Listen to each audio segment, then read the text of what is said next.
Donc alors dans cette vidéo, nous allons voir tranquillement la proposition 1 du livre 2 des éléments d'Euclide. Donc c'est un gros paragraphe pour nous dire qu'en fait on fait juste une somme d'aires de carrés. Ok. Donc alors, elle nous dit quoi? Étant donné deux segments A, donc c'est le segment de nom A et BC, si l'on divise l'un de BC en un nombre quelconque de segments de rectangles de segments, pardon, le rectangle le rectangle contenu entre les segments primitifs A et B est égal à la somme des angles contenus entre le segment A et chacun des segments partiels du segment BC.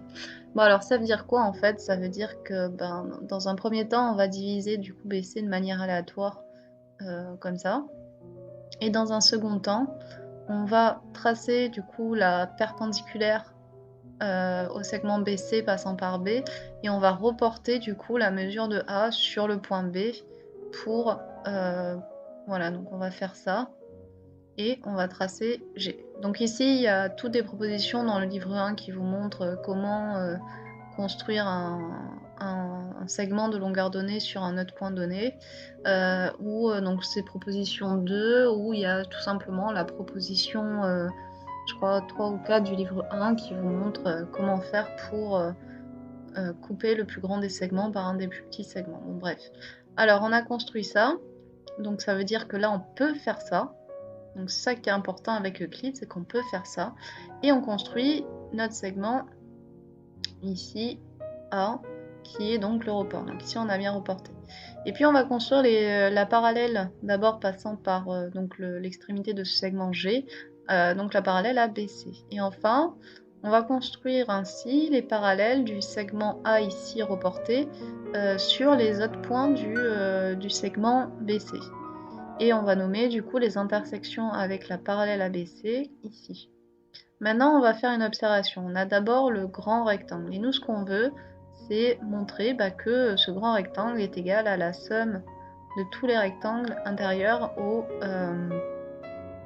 carré. Donc on va aller assez vite. Ici, on a le rectangle jaune, le rectangle orange et le rectangle rouge. Maintenant, on va passer donc une fois qu'on a fait notre construction géométrique, comme d'habitude, on va passer à l'écrit. On sait que les aires, donc ça ce sont les aires, l'aire du rectangle marron est égale à l'aire du rectangle jaune plus l'aire du rectangle orange plus l'aire du rectangle rouge. Ok. Et maintenant on va vérifier si tout se passe bien, si tout va bien. Donc ici évidemment on a le droit de faire ça. Tout ce qu'on a fait on a le droit parce qu'on l'a prouvé dans les propositions 30 à 35 du livre 1 des éléments d'Euclide. Donc c'est pour ça que ça va assez rapidement au final.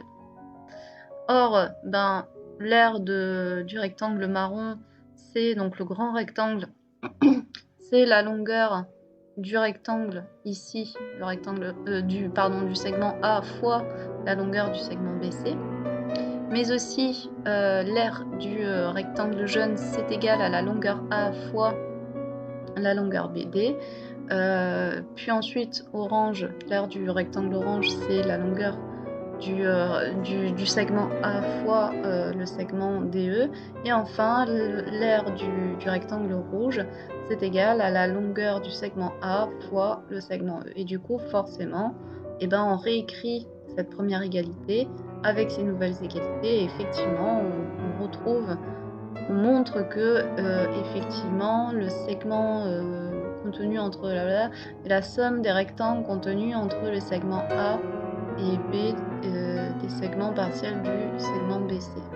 Donc effectivement, ça veut dire que là, en gros, BC, c'est BD plus DE plus EC, et puis les aires ainsi définies respectivement respecteront toujours ces proportionnalités, c'est-à-dire ces proportions, du moins cette égalité par rapport à l'énoncé de base. Donc voilà, petite proposition, et je vous dis à très vite pour la proposition numéro 2.